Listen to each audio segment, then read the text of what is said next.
फिर वो भूली सी याद आई है। क्या आपको मालूम है कि जब मोहम्मद रफ़ी इस गाने की तैयारी कर रहे थे तो फिल्म निर्माता और संगीतकार दोनों अपनी जेबें टटोल रहे थे? आखिर उस समय उनकी नज़र अपनी जेबों पर क्यों थी? बताएंगे आपको। आप बस कीजिए थोड़ा इंतजार और देखते रहिए यादों के झरोखे से।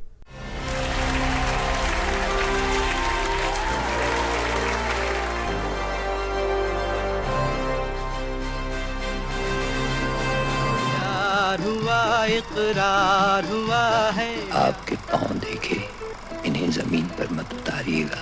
छजी में हारी चलो मान जाओ ना। डॉन का इंतजार तो 11 मुल्कों की पुलिस कर रही है, लेकिन सोनिया गाता चल ओ साथी गुनगुनाता चल। नमस्कार दोस्तों, इस एपिसोड में हम बात करेंगे बीते दौर के कुछ ऐसे संगीतकारों की जो बाजार के हिसाब से बड़े नहीं थे, लेकिन इनमें खूबसूरत संगीत देने का मादा था।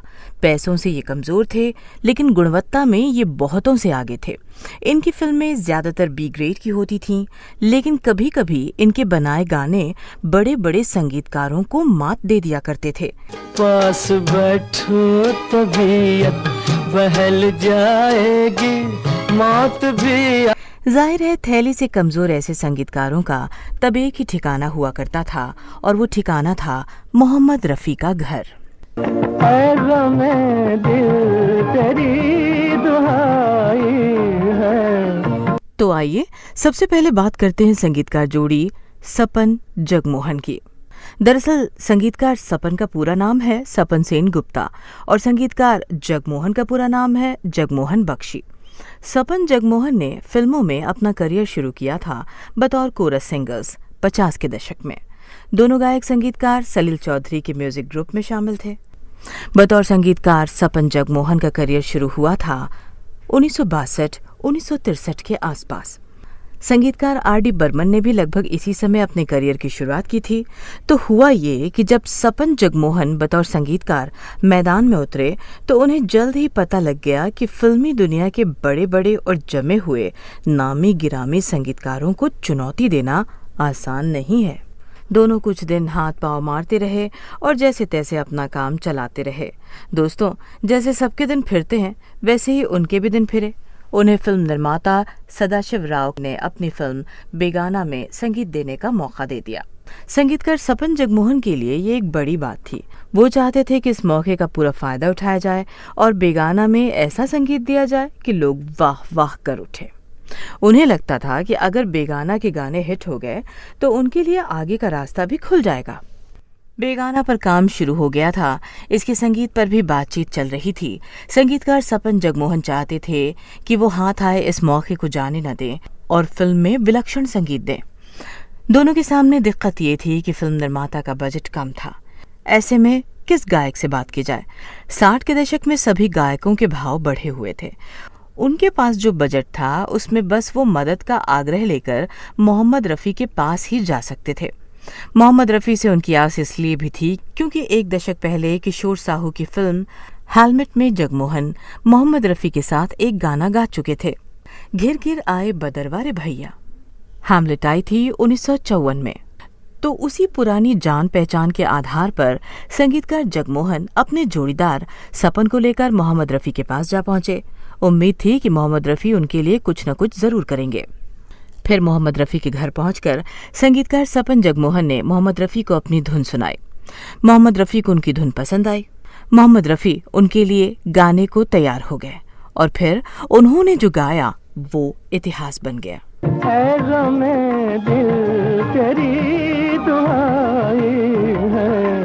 पर्दे पर दिख रहे हैं अभिनेता शैलेश कुमार। बेगाना के इस गाने को लिखा था गीतकार शैलेंद्र ने। जैसा कि सपन जगमोहन ने सोचा था, बेगाना का ये गाना विलक्षण साबित हुआ।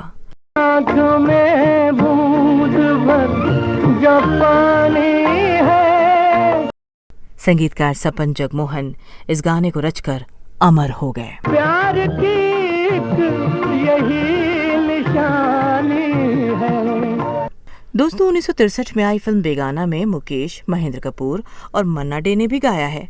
कहा जाता है कि शुरू में संगीतकार सपन जगमोहन को ये नहीं सूझा था कि वो मोहम्मद रफ़ी को बेगाना से जोड़ सकते हैं, इसीलिए उन्होंने मुकेश, महेंद्र कपूर और मन्ना डे का रुख किया था। लेकिन फिल्म निर्माता सदाशिव राव चाहते थे कि मोहम्मद रफ़ी को इससे जोड़ा जाए। यही नहीं, निर्माता सदाशिव राव कवि ने मोहम्मद रफ़ी के लिए स्टूडियो भी बुक कर ली थी। बात इतनी सी है कहानी में। कहा जाता है कि जब गाने की रिकॉर्डिंग की तैयारी चल रही थी तो उस दौरान सदाशिव राव कवि और संगीतकार सपन जगमोहन कुछ चिंतित नजर आ रहे थे। वो आपस में बात कर रहे थे और लग रहा था कि तीनों किसी उधेड़बुन में हैं। उनके चिंतित चेहरे देख आखिर मोहम्मद रफ़ी ने उनसे पूछा था, क्या बात है, आपको कौन सी चीज परेशान कर रही है? कहा जाता है कि पहले तो तीनों में से किसी ने कुछ भी नहीं कहा। जब मोहम्मद रफ़ी ने कुछ और कुरेदा तो उन लोगों ने कहा कि वो उनसे गाने तो गवा रहे हैं, लेकिन उन्हें देने के लिए उनकी जेब में पूरे पैसे नहीं हैं। कहा जाता है कि इसके बाद मोहम्मद रफ़ी ने इस गाने को बड़े प्यार से गाया और इसके बदले उनसे कोई पैसा भी नहीं लिया। हम भी मारे गए जवानी में। दोस्तों, ऐसे थे गायक मोहम्मद रफ़ी। और यही नहीं, कहा जाता है कि वो ज्यादातर फिल्म निर्माता को पैसे के लिए कभी याद नहीं दिलाते थे, और कोई फिल्म यदि किसी वजह से नहीं चलती थी तो फीस बिल्कुल नहीं लेते थे। यदि उन्हें फीस पहले मिल चुकी होती थी तो वो ज्यादातर फीस लौटा दिया करते थे। इससे जुड़ा भी एक किस्सा है। ये किस्सा जुड़ा है अभिनेता जॉय मुखर्जी से। एक नजर देख ले, जीने की इजाजत दे दे। जॉय मुखर्जी ने 1966 में एक फिल्म बनाई थी, नाम था हमसाया। इस फिल्म में थे जॉय मुखर्जी, उनके साथ थी माला सिन्हा और शर्मिला टैगोर। इसमें संगीत दिया था संगीतकार ओपी नैयर ने। हमसाया में मोहम्मद रफ़ी ने भी गाने गाए थे। दिल की आवाज भी सुन, मेरे फसाने पे न जा। हमसाया रिलीज हुई 1968 में और लगी बम्बई के मराठा मंदिर में। फिल्म चली नहीं, बॉक्स ऑफिस पर पिट गई। जॉय मुखर्जी कर्ज में डूब गए। बाद में जॉय मुखर्जी ने मुंबई के लोखंडवाला के मार्केट में एक दुकान खोल ली थी। वक्त इंसान पे ऐसा भी कभी आता है, राह में छोड़ के साया भी चला जाता है। हमसाया के सालों बाद जॉय मुखर्जी ने एक बार पत्रकार से कहा था, हमसाया ने मुझे बर्बाद कर दिया था। मुझे नहीं मालूम था कि मैं कर्ज कैसे चुकाऊंगा। कहीं से रफ़ी साहब को ये बात पता चल गई। फिर एक दिन वो मेरे घर आए। जो रकम उन्हें दी गई थी उसे उन्होंने लौटा दी। मैंने रकम लेने से इनकार कर दिया, लेकिन वो नहीं माने और आखिर मैंने वो रकम वापस ले ली। दिल की आवाज भी सुन। इस एपिसोड में आज बस इतना ही। अगले एपिसोड में आपसे फिर होगी मुलाकात। तब तक के लिए हमें दीजिए इजाजत। नमस्कार। फिर वो भूली सी याद आई है। प्यार हुआ, इकरार हुआ है। आपके पाँव देखे, इन्हें जमीन पर मत उतारिएगा। छजी में हारी चलो मान जाओ ना। डॉन का इंतजार तो 11 मुल्कों की पुलिस कर रही है, लेकिन सोनिया गाता चल ओ साथी, गुनगुनाता चल।